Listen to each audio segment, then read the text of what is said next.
Okay, good evening friends. Today we'll continue with our chapter number 2.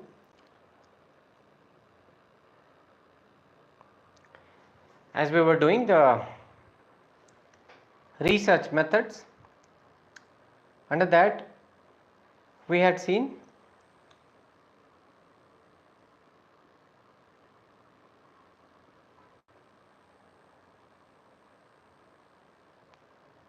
okay,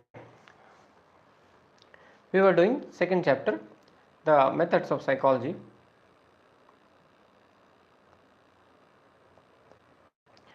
We had done earlier the types of research first, then we saw the methods of research. Types of research we had seen there are different types of research: descriptive, evaluative, prognostic and diagnostic. Primarily we understood the concept, the examples, the limitations and advantages of each type. Then we understood under the methods of research that various methods are there. One is your survey, then your observation,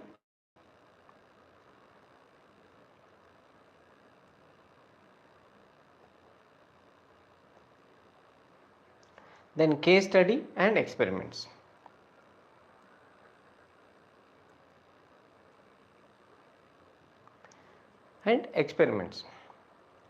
Most of the researchers in psychology and various social sciences include either more than one type of methods of research or include experimental research to ensure that there is a scientific validity. As we have seen earlier in our introductory chapters, that psychology is a scientific discipline. So to validate that, we need to have experimental methods. And to ensure this, we are going to study now. We are going topic wise according to the syllabus, not leaving any stone unturned, understanding the concepts, the application, the examples, the implications, connecting it with the paper 2 wherever required, connecting it with the paper 1 different chapters wherever required, so that you have a holistic understanding without going into unnecessary details. Again and again I keep on reiterating for the benefit of yours, because it's not only my duty to teach you, it's also my duty to tell you what is not important for you. There are many aspirants who already took classes with me at my platform. They knew that the notes are precise.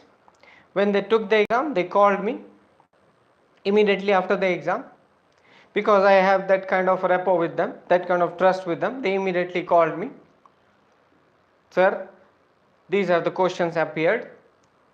Thank you for your hard work. Thank you for suggesting this way.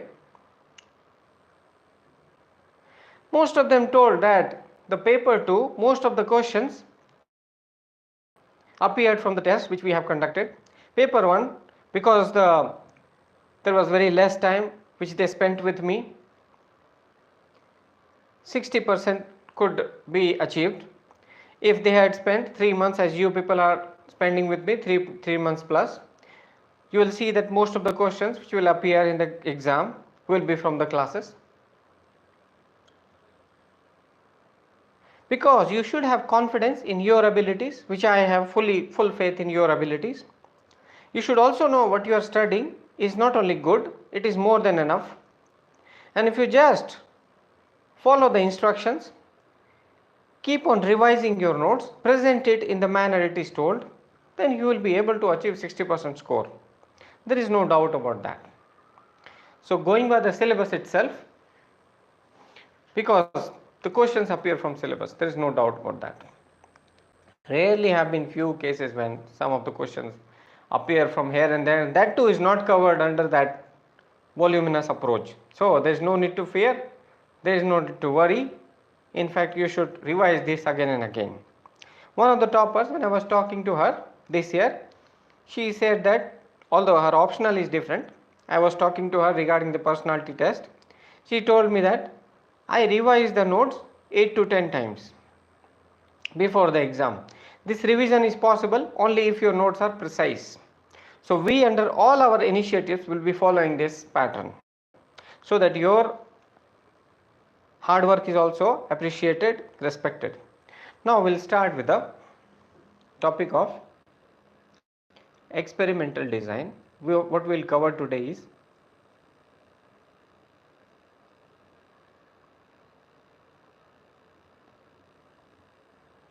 then non-experimental design, and then quasi experimental design. It is called quasi or quasi. Quasi in British or quasi in your American accent. It's not quasi, it's not quasi, it's quasi or quasi experimental design. We will see the different characteristics of experimental design, what it is. Through examples we will try to understand. We will see the limitations we have as far as experimental designs are concerned. We will see different types of experimental design. Then non-experimental design, what does it actually mean?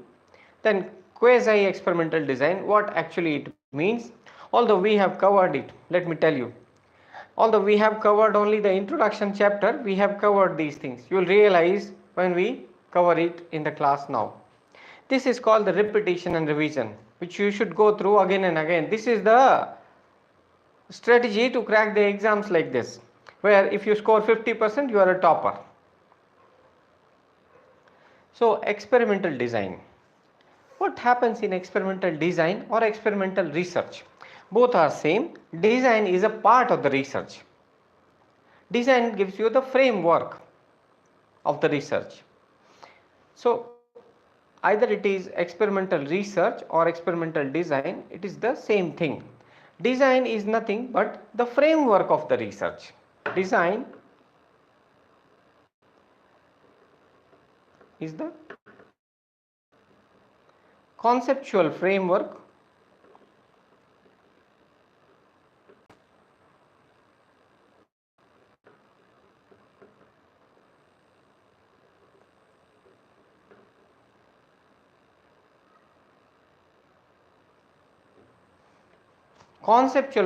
of research is called design. That's it. Nothing else. Under what framework, under what concepts, under what paraphernalia, under what system the research will take place, that is called your experimental design. As simple as that. Clear? Now, when we say experimental research or experimental design, what does happen in that? Researcher takes a hypothesis,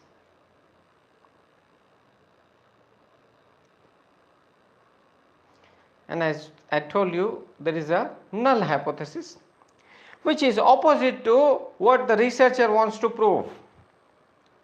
If the researcher wants to prove that the inclusion of special classes, inclusion of program learning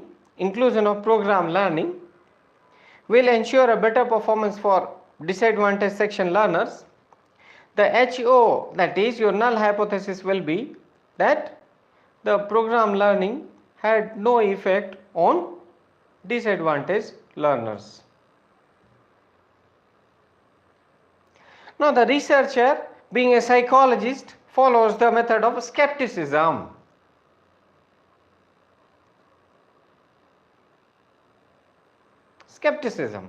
Under the skepticism, the researcher says, I will not say that my hypothesis is correct.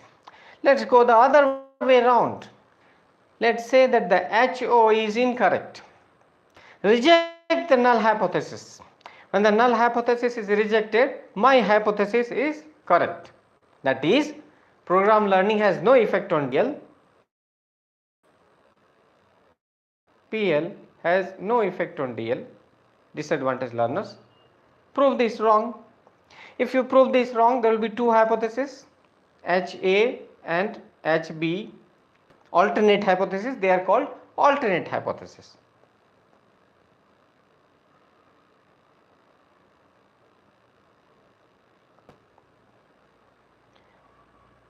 the same alternate hypothesis. Under the HA, program learning made the performance of disadvantaged learners better. Under the HB, because of program learning, the performance of disadvantaged learner became worse. Now, the researcher will try to ensure that this HO gets rejected. HO is rejected.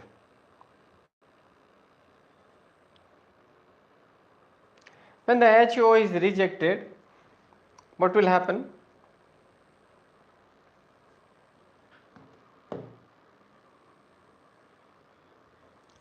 When the HO is rejected, then either this is correct or this is correct.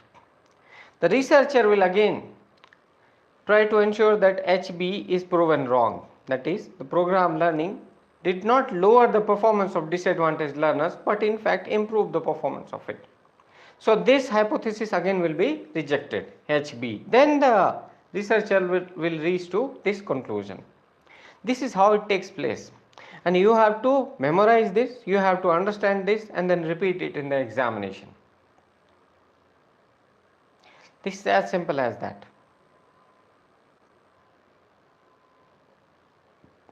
So there is a hypothesis.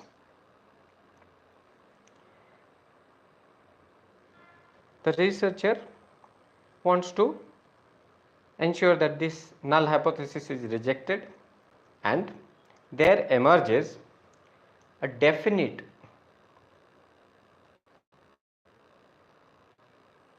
cause and effect relationship.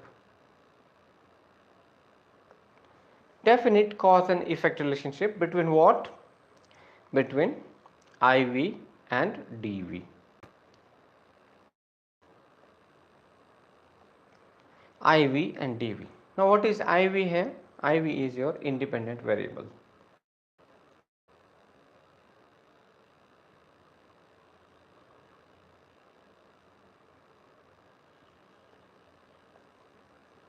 In our case, what the independent variable was? PL, that is programmed learning. And I have already told you what is programmed learning. When the whole frame of task is broken down into smaller tasks, when the one task is completed, then there is an exercise, and if you complete the exercise, then correctly, if you have completed it, then go to the second exercise. If you have done it incorrectly, then go back to the first exercise again. There is self-paced learning on your own. You can decide about your pace. The feedback is also immediate. Immediately you get the feedback whether you are correct or wrong. This is our independent variable. The endeavor of the researcher is to ensure that there is definite cause and effect relationship between this IV, and the dependent variable is, what is DV here? Say the academic performance of disadvantaged learners. Fine. The researcher wants to prove this cause and effect relationship through the method of manipulation of this. The researcher will manipulate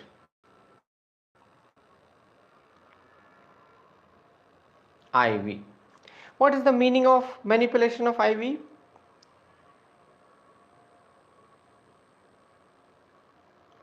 Simply speaking, manipulation of IV means, in simplest of the designs, which we'll see as part of matched group design,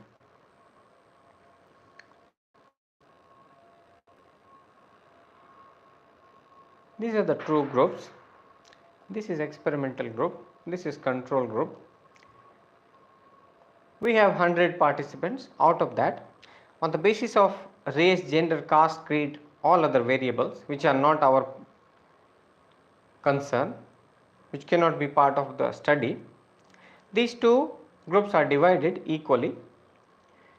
In the control group, no program learning is introduced, that is, no treatment is introduced.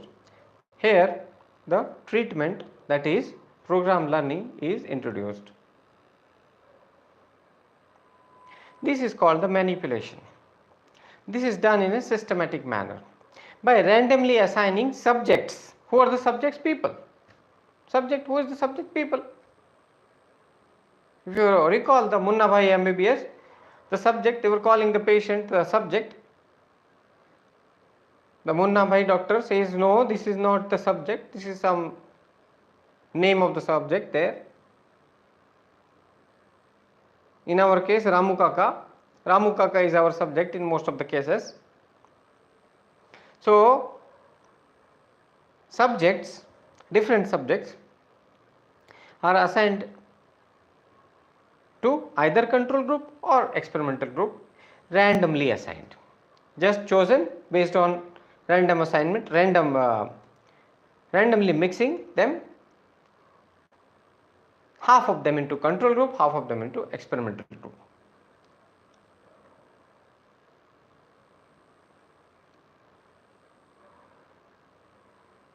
Researcher may choose to, first thing is the randomization, which you have seen. Randomization is nothing but random assignment of subjects to either control group or experimental group, simple. Then the researcher goes for replication.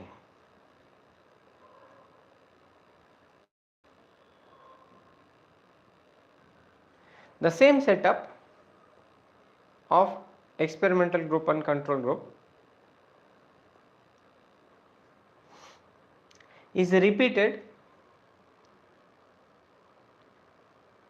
This is CG, CG0, EG0. Suppose this is what the name is. We assign this name to these two groups, CG0, EG0. Now, the same setup can be repeated.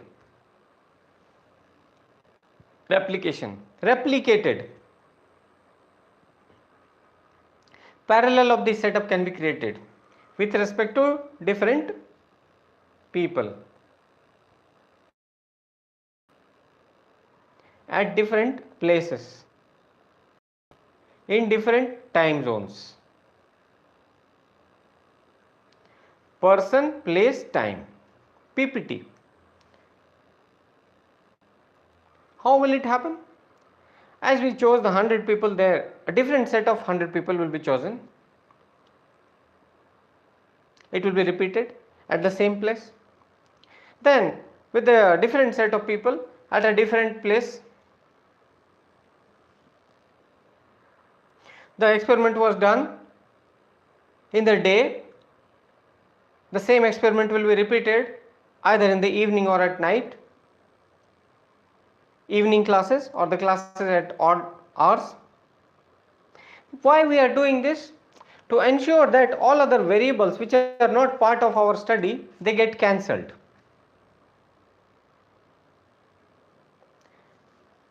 The idea of doing all this, what we see, randomization,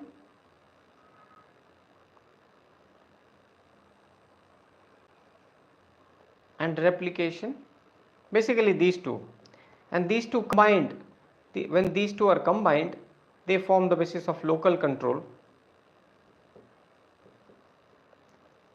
which is nothing. Local control, principle of local control is nothing. This is the method through which randomization and replication is ensured for each and every subject. That is the only meaning of local control. These three are principle of any perfect experimental design. It came from the discipline of agriculture, but it is repeated in the psychology to make it more scientific, to make it appear more scientific.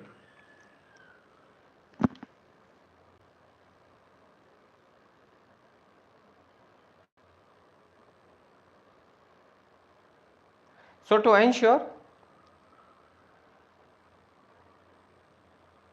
that randomization and replication take place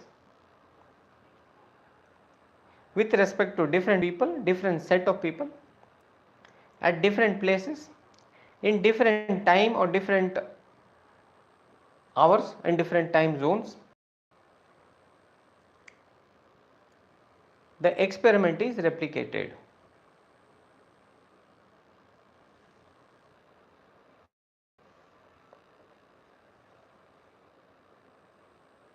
And when the randomization and replication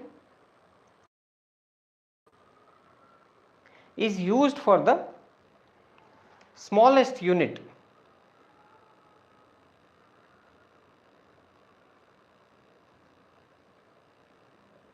in our case, in case of psychological studies, the smallest unit is nothing but every person.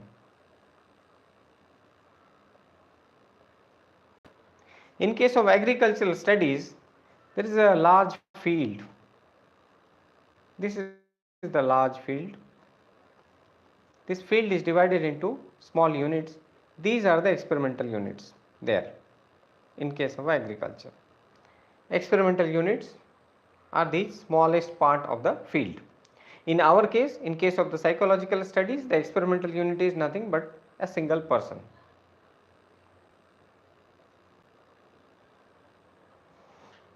Randomization replication ensured for each and every person. With respect to each person, the randomization is done, that is,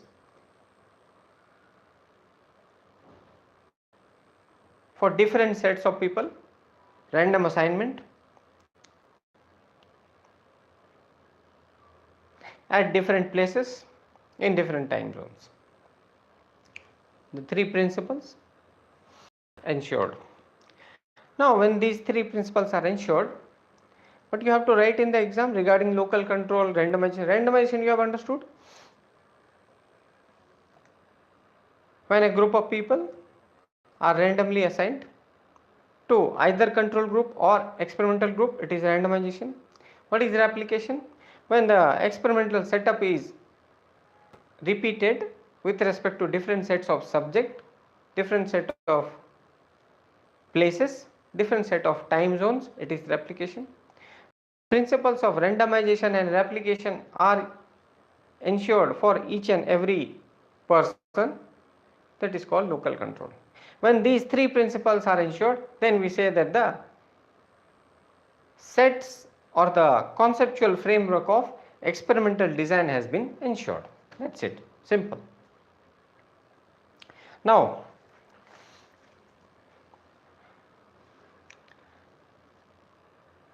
to establish the IV, DV, cause and effect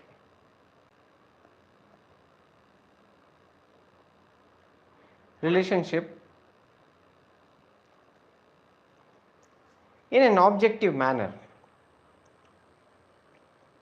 it is also necessary that the external variable is controlled effectively. What is external variable? Suppose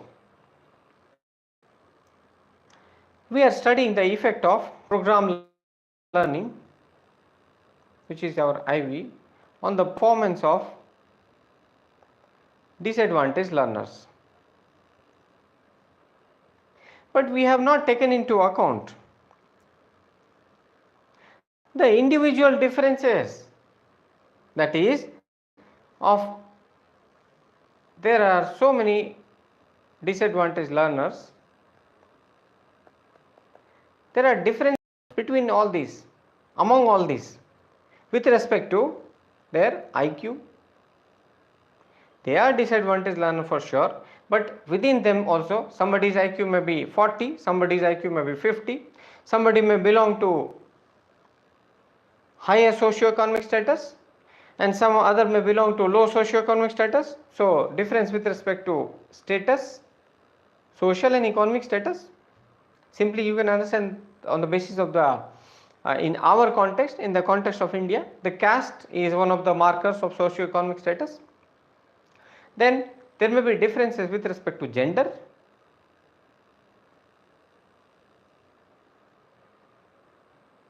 Suppose the researcher comes to know that I can control each and everything, or I can randomize each and every factor out of this, but still the effect of gender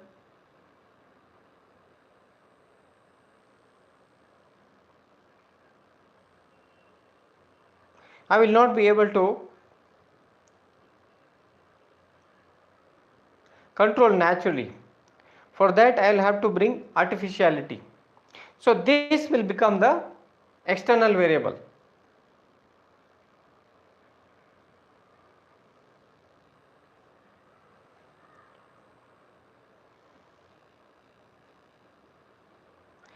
IV is your program learning. Performance of the disadvantaged section learners is your DV.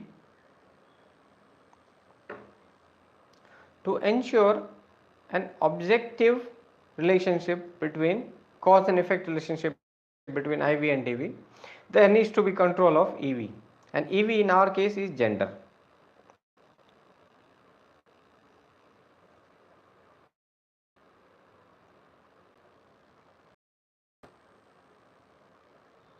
This will be decided by the researcher. The researcher decides it, and once the researcher has decided that EV in our case is gender, then researcher will try to effectively control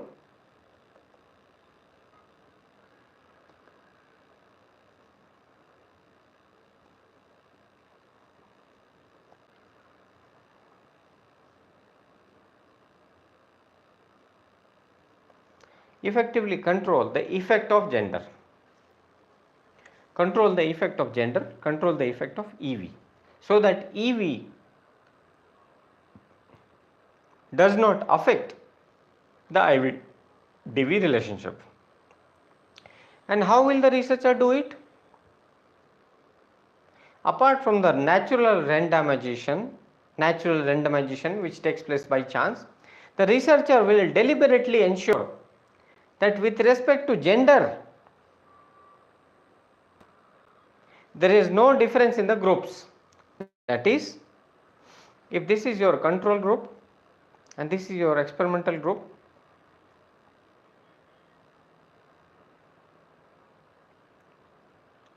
suppose there are 50 students here, 50 students in experimental group of disadvantaged section, of course. In those 50 students in control group, if the ratio is 25 girls, likewise the ratio here should be 25 boys and 25 girls. With respect to gender,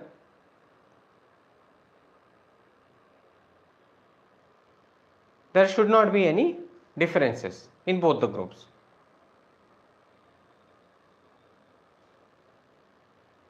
Because researcher has chosen gender as the external variable. So his or her endeavor, main aim will be to control that factor effectively, especially.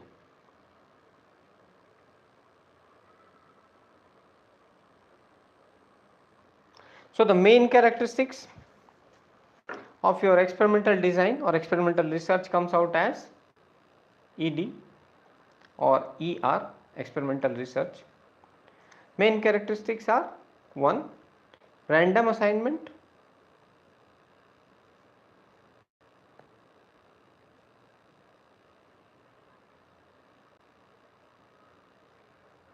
1. Random assignment of whom? Of subjects.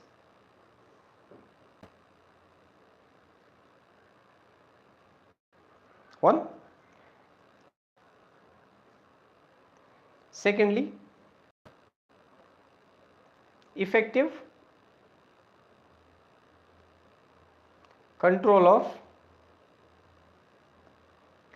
EV, external variable.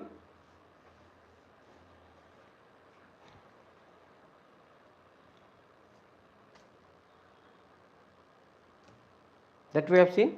How can that be effectively controlled? Randomization brings what benefits? You have already understood. Then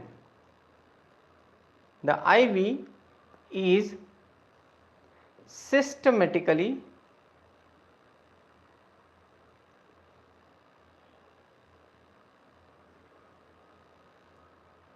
manipulated. It's not only manipulated, it is manipulated in a systematic manner. These three are the important characteristics of your experimental design.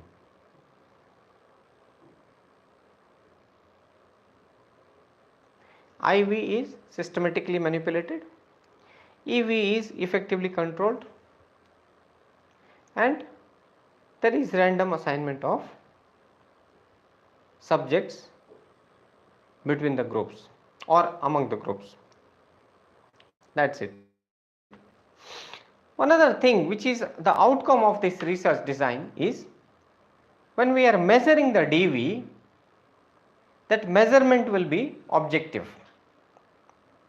That need not be told as a specific criteria, because that's how the scientific measurements take place. Within the boundations of the scale, we have ordinal scale, not ratio scales.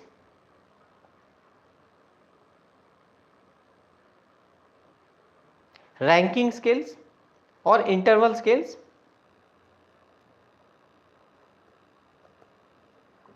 Ranking or interval scales, these are the scales in the discipline of psychology. Within the boundation of these two, we measure the DV. The DV is measured objectively. As simple as that. Clear? Now we will see the types of experimental design.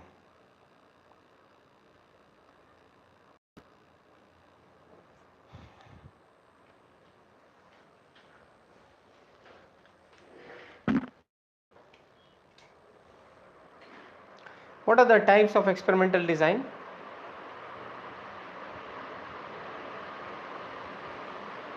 Mainly there are three types of experimental design, which are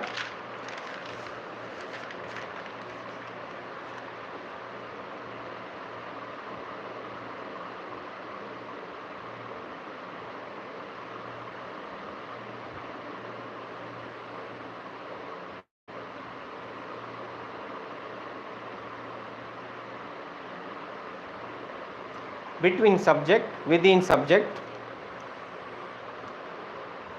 and matched pairs.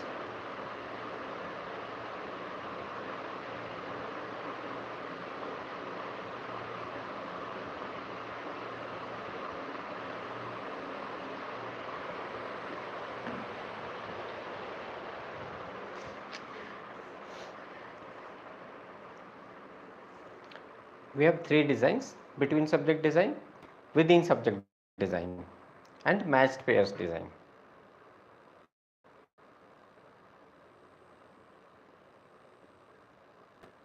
Between subject design, within subject design, and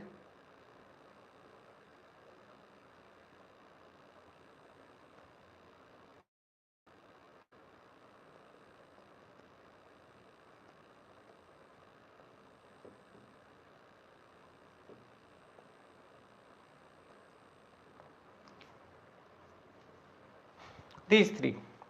Now there are various types of design which are given in different books.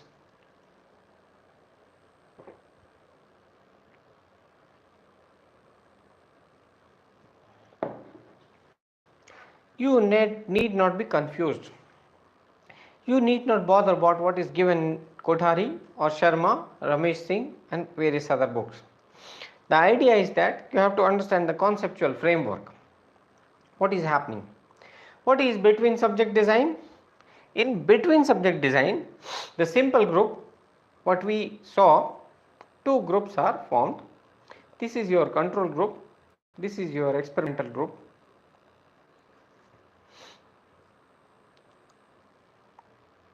different subjects are assigned. That is, it has one set of subjects, it has another set of subjects. Those two are randomly assigned, okay, out of 100, 50 participants in the control group and experimental group. This assignment is done. It's like between subjects. That is, here, suppose here is Ramu, one subject, name is Ramu, another subject, name is Reena. What we will see, we will compare the performance of Ramu and Reena between subjects, between subject Ramu and subject Reena. Their performance will be seen, because here in the experimental group the treatment is introduced, that is manipulation of IV is introduced in form of program learning. So Reena goes through the program learning course and Ramu goes through the simple course. There is no inclusion of program learning. The performance of Ramu and Reena both are compared between two subjects. That's it, as simple as that.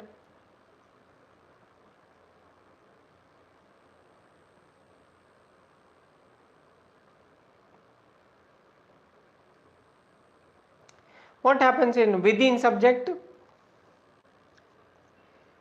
Within subject.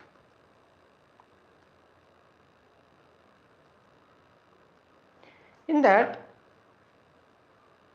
this is the group. Without the inclusion of program learning, their performance is taken. What is their score in an examination? Suppose on an average they score 70% in the exam. Now for the same set of subjects, all 100 are here.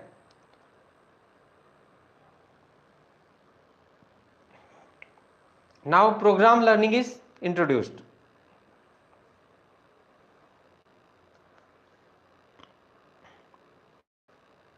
And their performance is evaluated now.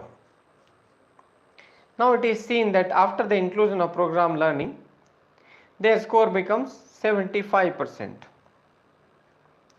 An improvement of 5% because of the inclusion of program learning. For the same set of subjects. So Ramu, who is there in this group, was there in the group earlier as well. In the same group without treatment and after treatment.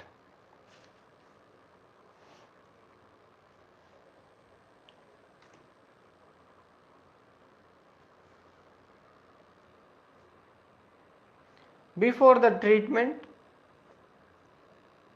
after the treatment. Before, after.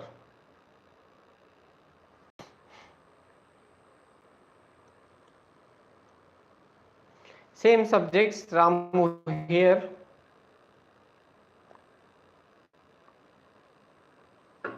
What is happening? For the performance of Ramu, without PL, with PL.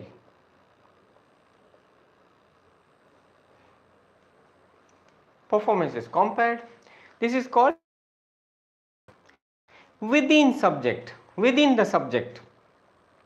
Not between two different subjects, but within the same subjects. This is called within subject. Now, you see what is happening here? What is the problem here? When the same group of subjects are supposed to be in the experimental setup before the inclusion of program learning and after the inclusion of program learning, then there are problems of practice.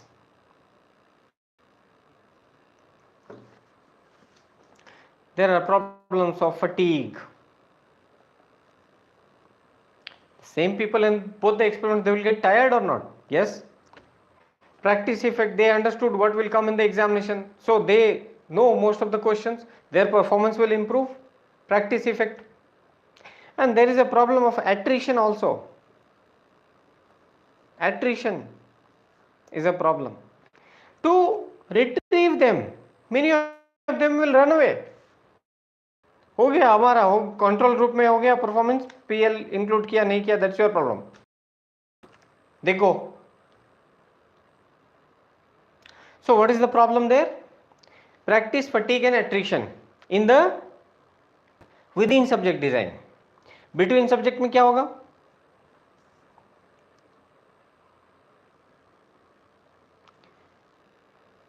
We have divided the group into two halves. Randomly assign किया सबको, control group में, experimental group में. We have divided subjects 100 people into different parts, but in that there may be a case of difference of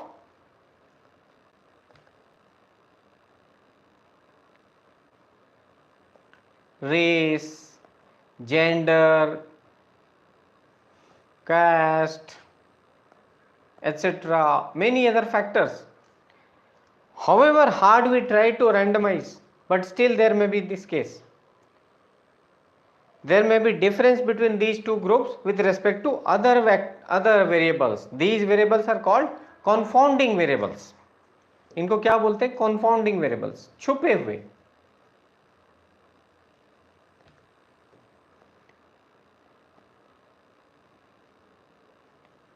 Whose effect the researcher could not see earlier. Confounded. They are hidden variables.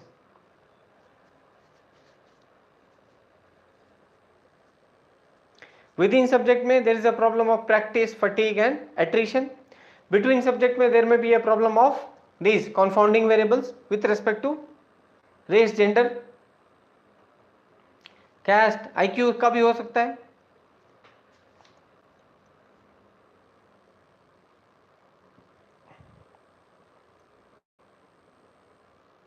So to do away with this,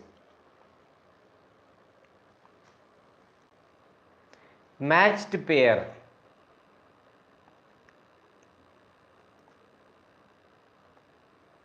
design is used. अब ये matched pair design क्या है? What the researcher does in this is a combination of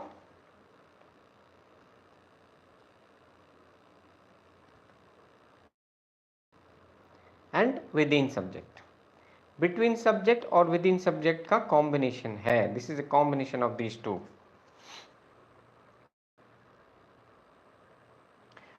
What does the researcher do?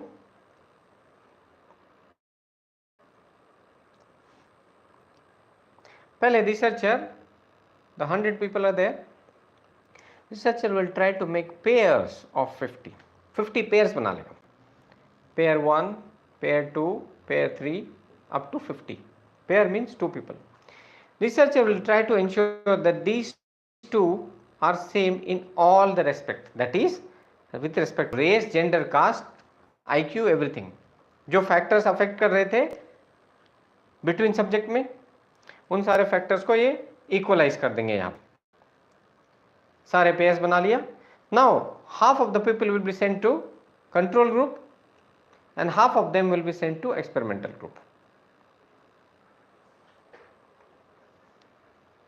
At the same time, program learning is introduced here. The limitations taken care of. Attrition की कोई बात नहीं, एक ही बार में experiment हो जाएगा, right? Practice fatigue भी नहीं होगा. Then you see that the effects of confounding variables, race, gender, caste, creed, taken care of, क्योंकि हमने pairs बना लिए.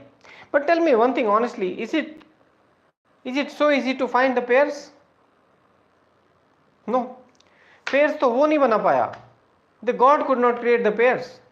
Who are these researchers, experimenters?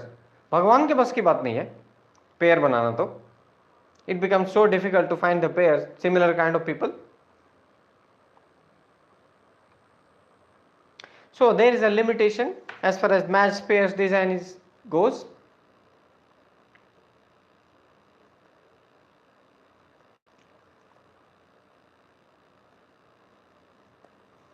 There is a limitation of finding the pairs. जोड़ी बनाओ approach, जोड़ी नहीं बनती.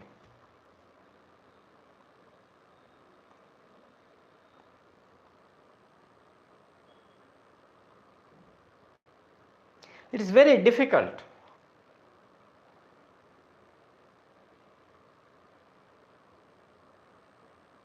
But this limitation will remain, and we'll move to another type of design. We have done the experimental design, its types. Simply told to you, you have understood the concept. Written format PDF will be given to you.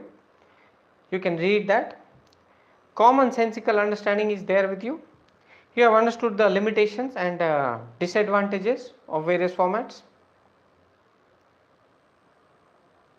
When you practice with the questions, which we will see in the test, you will be able to completely grasp the concept, revise it again and again, appear in the examination. As simple as that. If you go through the complete set of course in which so many things are brought, the thing is that the time is wasted, resources are wasted, you are unable to put up your effort for other parts of the GS. There is no need, no needs, frankly speaking. We will go to non-experimental design.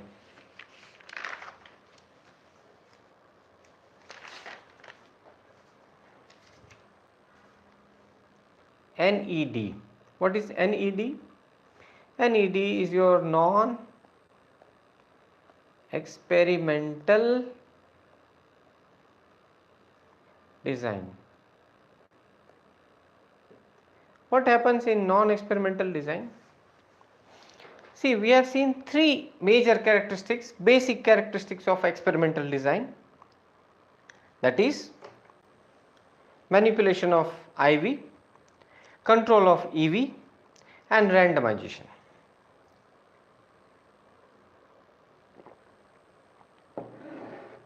None of these is done in non-experimental design.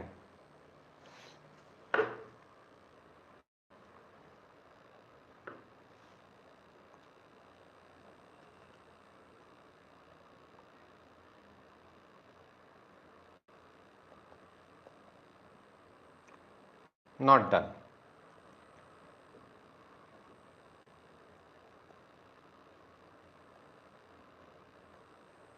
Manipulation of IV not done, control of EV not done,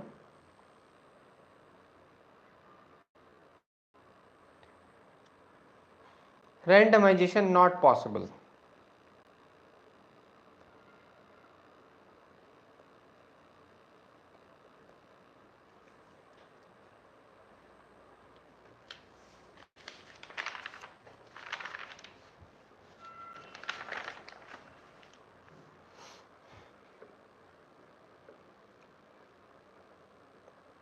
These are non-experimental design. Neither the manipulation of IV done, nor the control of EV done, no randomization possible. What is this type of research? What comes to your mind? We have done earlier. Most of these research are descriptive in nature.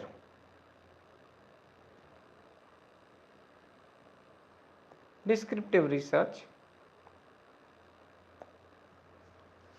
where the event has already taken place. Suppose the earthquake came or volcano erupted at a place. After that, people are suffering from PTSD, post-traumatic stress disorder.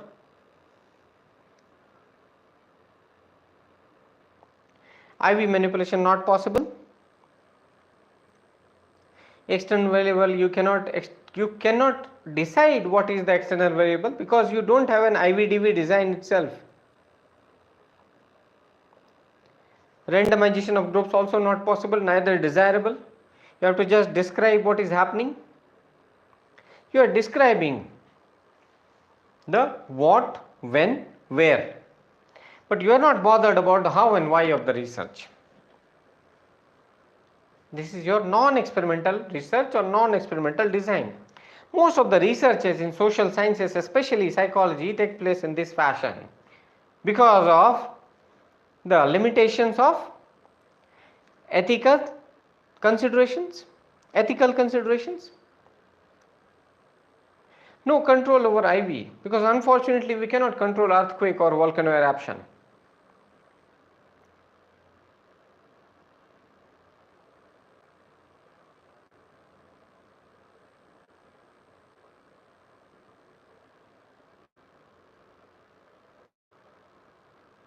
right? So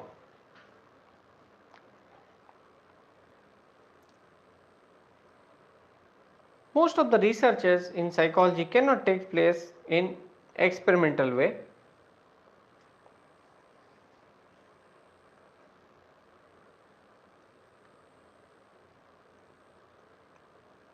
When there is a non-experimental design or non-experimental research in the format of descriptive research,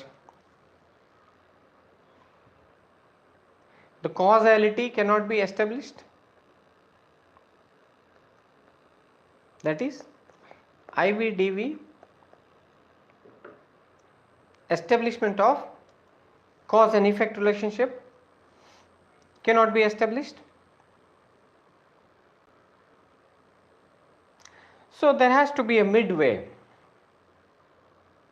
To ensure that there is a midway, there are quasi or quasi, quasi or quasi.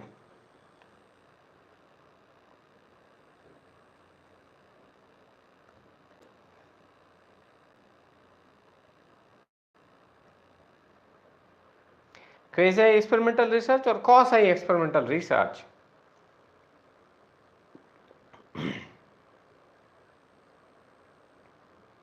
What is the major characteristics of the quasi experimental research, QER or quasi experimental design? That by default the random assignment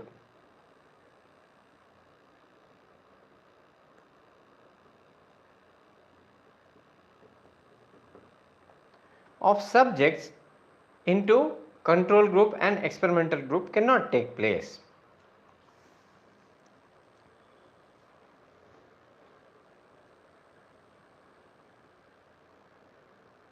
That is the major characteristic here.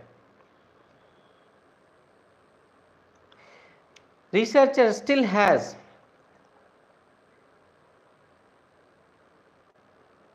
the ability to manipulate IV, to a large extent the ability to control EV. That is what happens in quasi experimental research or quasi experimental design.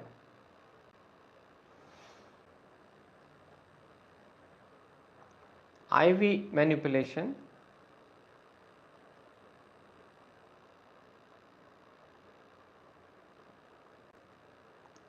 EV control takes place. Yes, it is there. But random assignment cannot take place. What is the effect of it? The effect is that IVDV definite cause and effect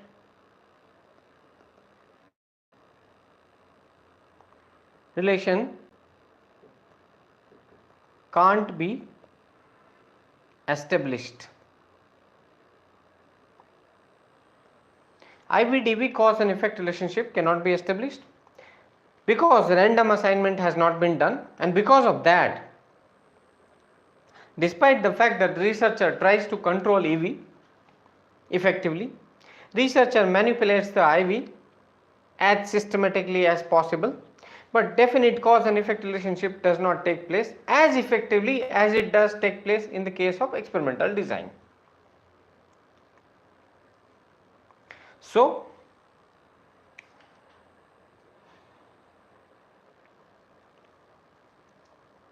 what happens here is quasi experimental design or quasi experimental research takes place wherever the experimental research or experimental design is not monetarily or ethically feasible.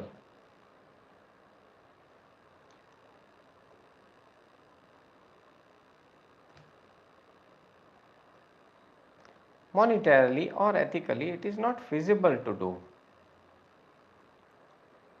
Conduct the experimental research, experimental design. We cannot conduct experimental research or experimental design because of the resource or because of the ethical limitations. Then we will go for quasi-experimental research, because non-experimental research is not a research in the true sense. It is just a descriptive research which is describing the scene but not able to tell us how and why. Although definite cause and effect relationship cannot be established even in quasi-experimental research, but it is better than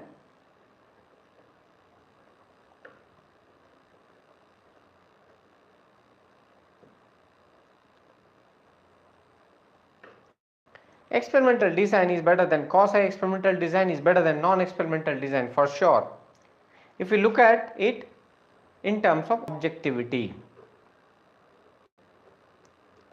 And objectivity here means only one thing: the definite cause and effect relationship, the definite IDV relationship establishment. In that criteria, experimental design is the best. Quasi-experimental design is a midway, which is taken under the constraints that experimental design cannot be used because of the monetary or ethical considerations. Non-experimental design is not a research. It is just a descriptive type of research which does not answer the how and why, which only answers the what, when, where.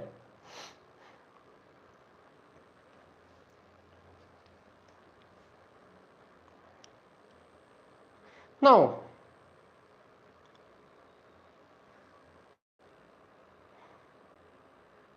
since randomization cannot take place, randomization does not take place here,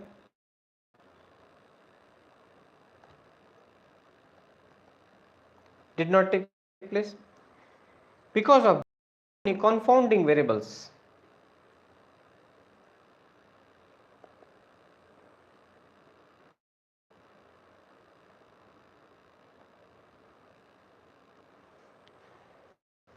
Which affect the design of IVTV relationship establishment.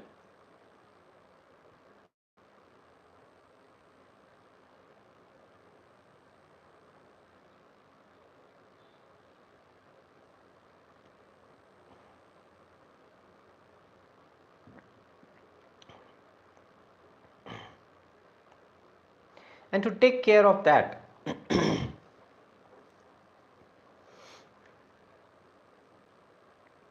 two important tools are used.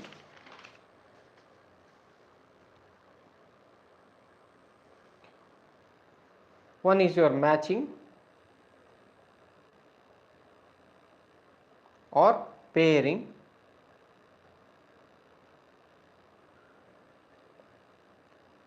pre-test,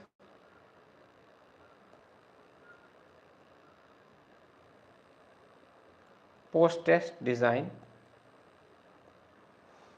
These two tools are used. Pairing or matching we have already seen.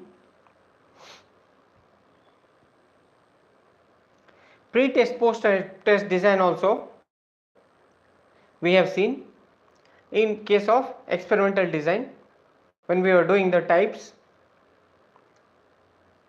What is pre-test, post-test? Within subject design for the same subject before the test and after the test, then comparing the situation. Matching, pairing, making pairs of subjects.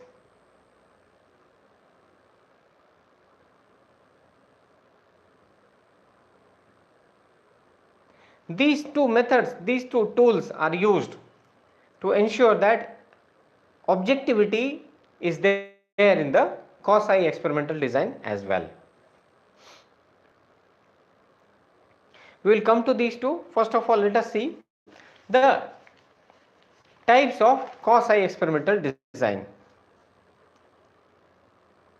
Quasi-experimental research can take place in two ways.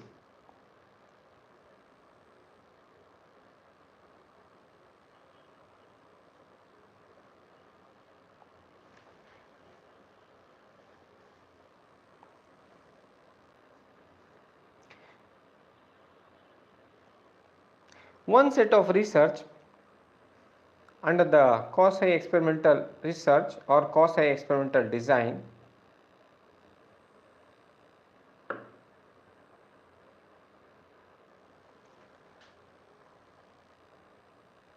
is naturalistic experiment.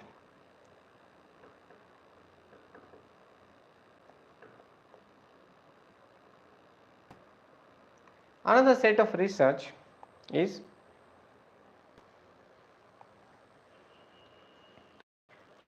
non-equivalent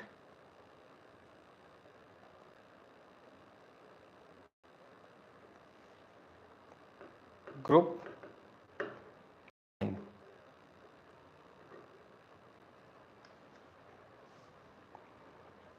under the quasi-experimental research itself, not non-experimental research.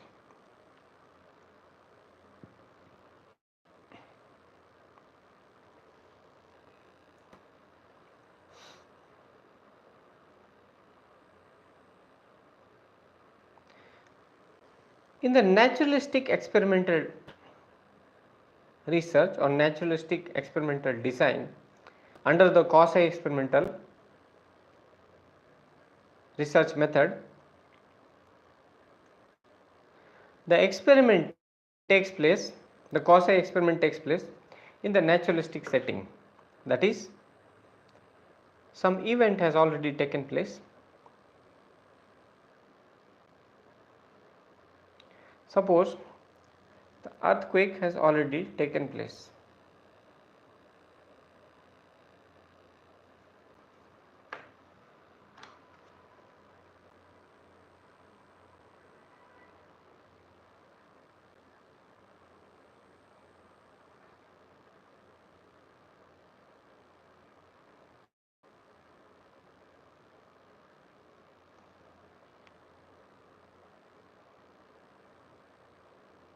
So there is a doubt here, I can see now only. Repeat the HB part. What is HB?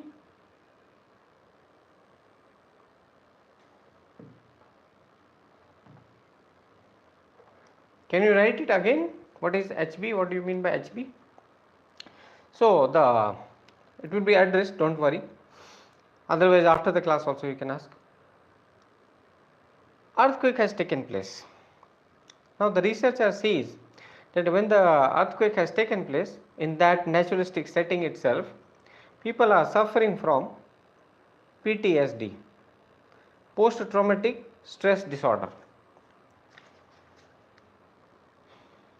There cannot be any random assignment.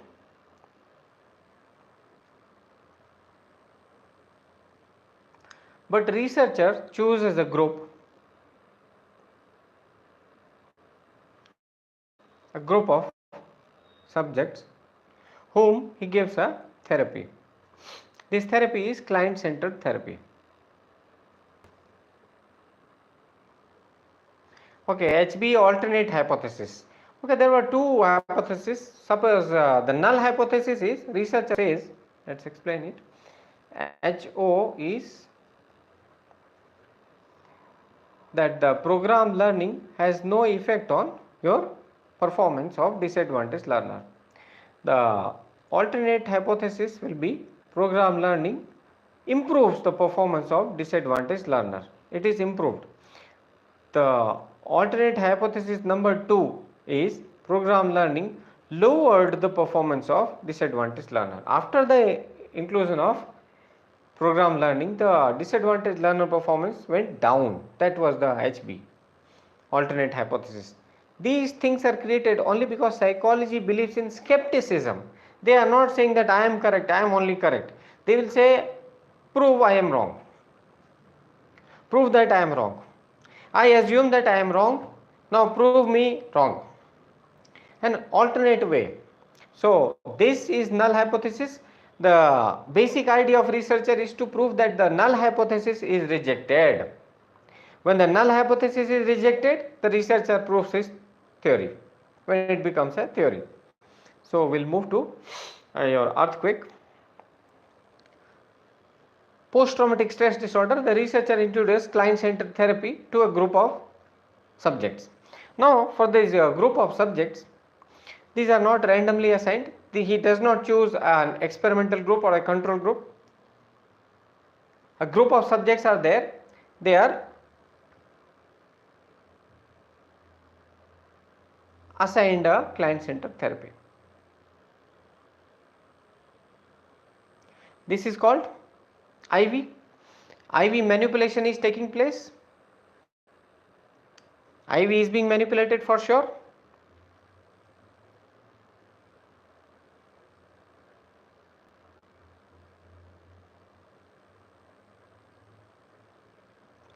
Researcher tries to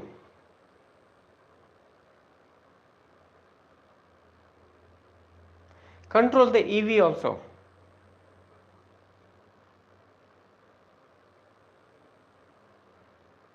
How? Suppose researcher thinks that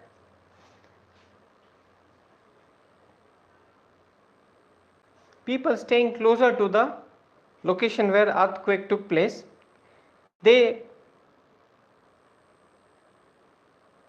may be affected more. So the researcher will choose people from all the regions, those who are near the earthquake zone and far from the earthquake zones. All of them will be selected in a group.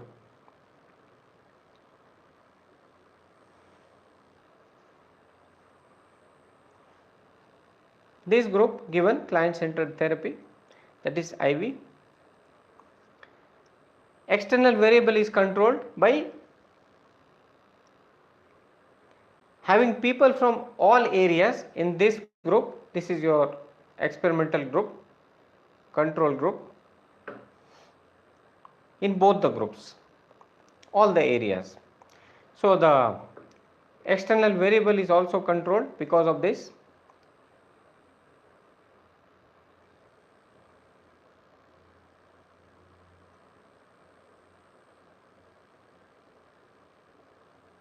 But as happens in the experimental design, the random assignment could not take place. That is, naturally, if before the earthquake we knew that earthquake is going to happen, and then we had divided it into two groups, this is the group 1 and this is the group 2, then after the earthquake takes place, that will be random assignment.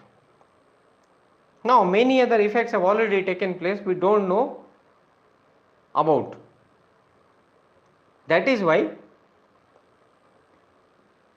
this is not random assignment.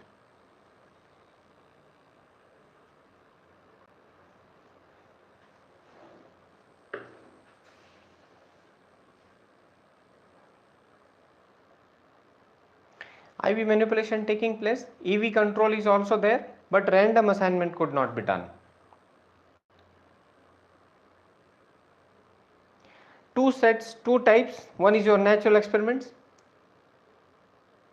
happening in the naturalistic setting. This is type 1 example. In the type 2, when non-equivalent group design.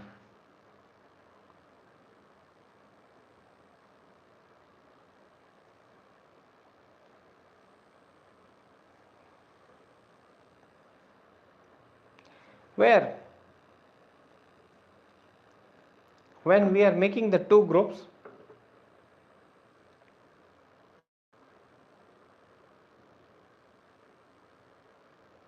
which unlike the random assignment of experimental design, where for all the factors, for all the purposes, they are equal, here it is not the case.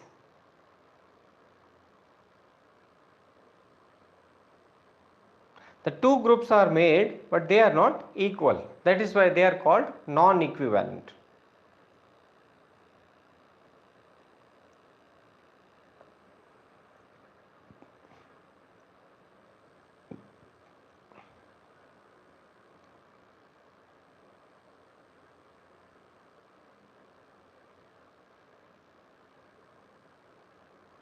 Either letting the experiment take place in the naturalistic setting,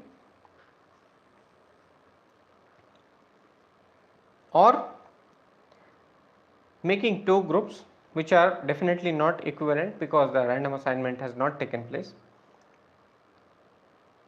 the quasi experimental design can be done. To ensure that the effect of confounding variables is less, the two methods are followed, which we have already seen.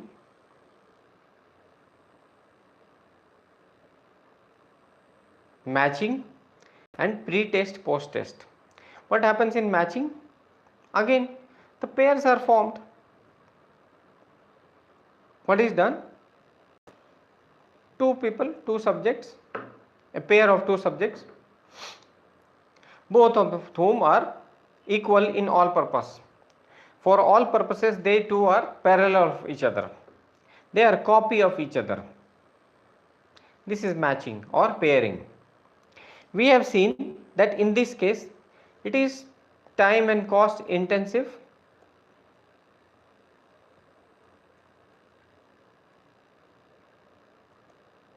One is that it is time and cost intensive, one thing.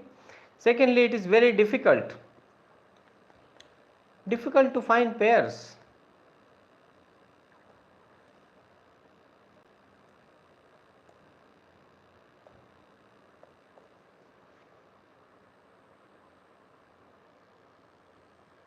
That was matching. And within subject design,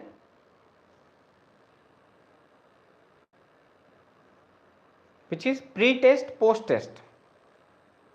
Same group of subjects before the test, before the inclusion of client-centered therapy, after the inclusion of client-centered therapy. Here client-centered therapy is not there, here client-centered therapy is brought in the same group of subjects. Within subject, same Ramu Kaka here, Ramu Kaka in the group after the client-centered therapy. Within the subject, what effects happened? We have seen that in this case, the problem of practice, fatigue,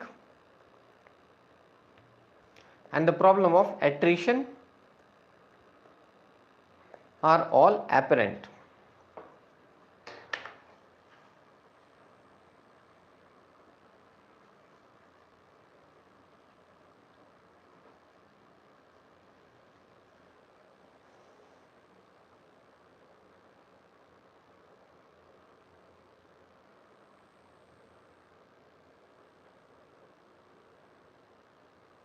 So the problems of experimental design when we are using within subject design or between subject design, the same applies here also.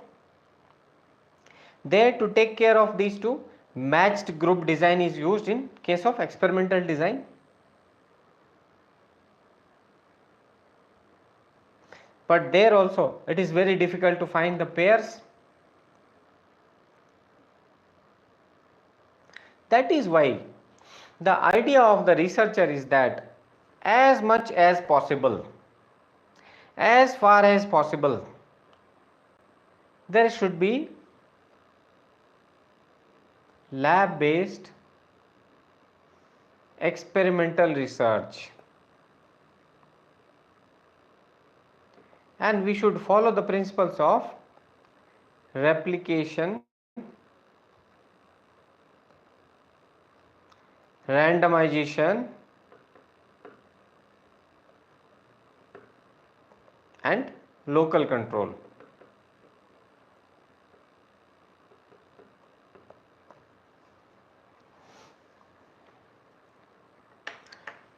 To summarize everything, most of the psychological researchers, they are of the nature of non-experimental research, where neither is there manipulation of IV nor is there control of IV.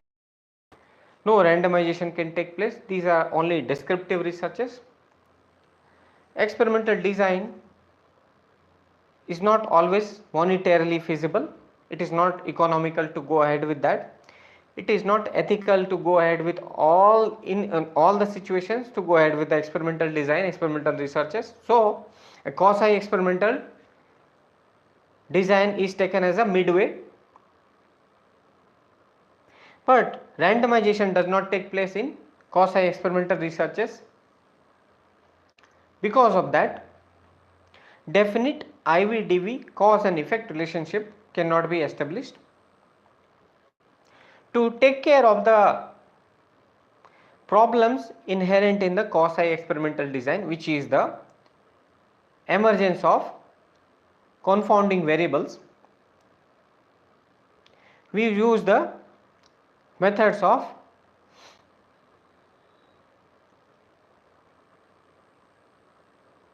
matching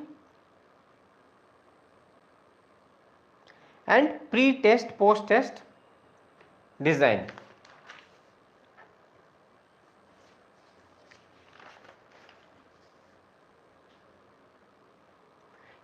The problem with the match is that it is very tough to find the pairs of two people of the same characteristics. It is time intensive, cost intensive also. The problem with the pre-test post-test design is that there will be problems of practice fatigue and attrition. Nobody can be retained, people will run away before the test, after the test. So many people will have the effect of press when there is a hypothesis. There are some researches which are of exploratory nature.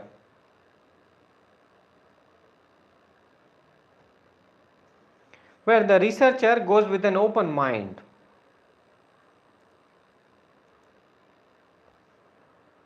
Not trying to prove or confirm or reject any hypothesis.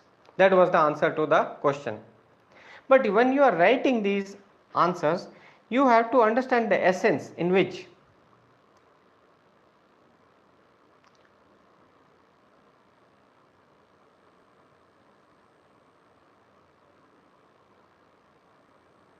now we have got connected again.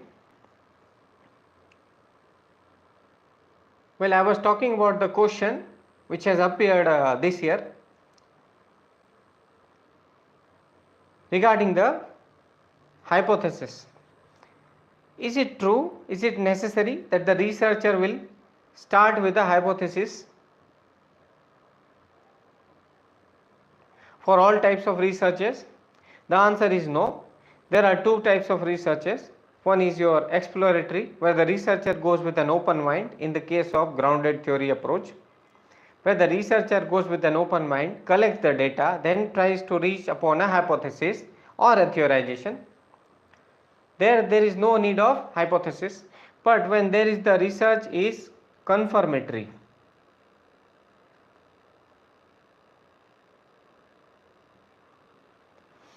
When the research is confirmatory, when hypothesis is either corrected or rejected,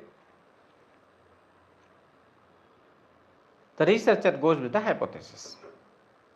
In most of the cases, if we talk about the experimental design, it starts with the hypothesis. Researcher tries to establish a definite IV-DV cause and effect relationship. Researcher manipulates IV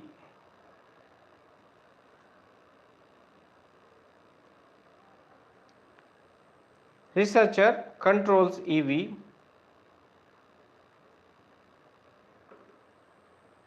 Researcher does the randomization.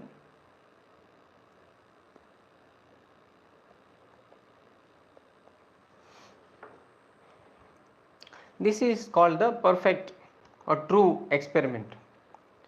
Most of the time researcher tries to follow this procedure, but because of the monetary and ethical considerations, all the experiments cannot be experimental research. So quasi experimental and non-experimental research takes place. We will see a few more dimensions of non-experimental research in the next class, which will be tomorrow. We'll start 6:30 itself so that we can have a 2-hour class and understand this chapter fully. The other aspects like focus group discussion, brainstorming and grounded theory, which three are the part of your syllabus, they will also be covered tomorrow so that we are able to finish this chapter. If needed, we will keep the classes of psychology on Saturday and Sunday as well. Otherwise, from Monday onwards, we will keep the 2-hour classes and move on to the research method and the chapter 1 of the paper 2. Once we do all these three chapters, we will understand the essence of research, the psychological tests, the research methodology, research design, the statistical aspect. Then we have a grasp. Along with the introduction, if you read these three chapters, then understand the summary from the bird's eye view as I have given you. Then you will be able to solve questions of the test 1, which will be conducted after we finish these chapters. The chapter number 1, chapter number 2 and chapter number 3 of the paper 1 and chapter number 1 of paper 2. All these combined. Then you will be able to understand the essence of psychology properly. There may be some confusions, I can understand, because of the plethora of material provided elsewhere and the way we have introduced, the simplicity with which we have introduced with lesser material. But we keep on repeating the themes again and again, you will be in a much better situation very soon. Thank you very much. We will have a longer class tomorrow. Good night.